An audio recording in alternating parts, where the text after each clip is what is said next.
Creek.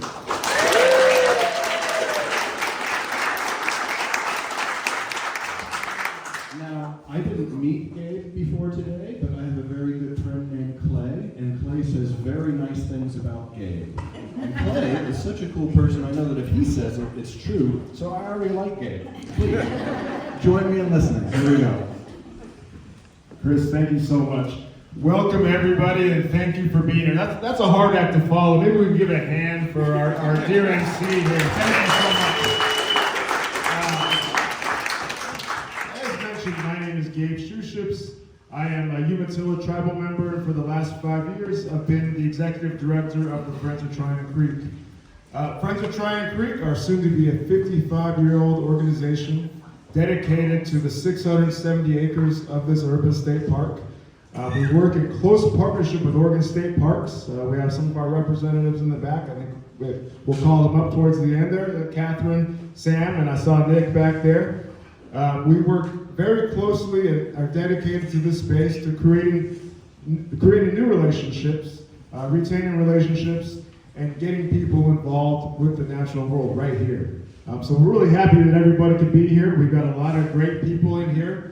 I'd love to chat with folks here who maybe are here for the first time. Maybe we can take you out on a trail sometime, if not today. You know, I'm looking at everybody's shoes and everything as well. But I'm also joined by our wonderful staff here who are standing behind me. They are amazing folks who make things like this happen.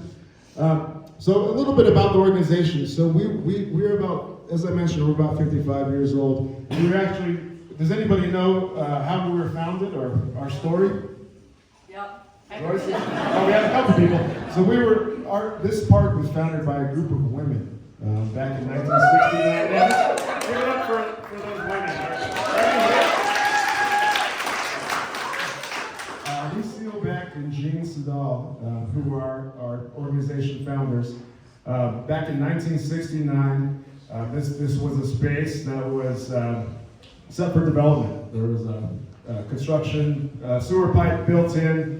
A deed was signed, and the neighborhood stood up, led by these two women, who then recruited 300 plus more people to go door to door and raise funds to then partner with Oregon State Parks and purchase different parcels on this place, and it's the park you see today.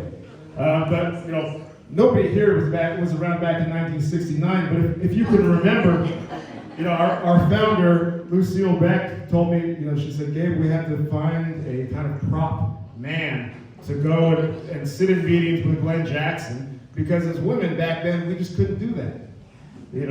What a time. So we've come a long way. Our organization is mostly women. Our board of directors, who are my bosses, are mostly women as well. We celebrate diversity here in the park, and we encourage everybody to come here and find their place. A little bit more about what we're doing today.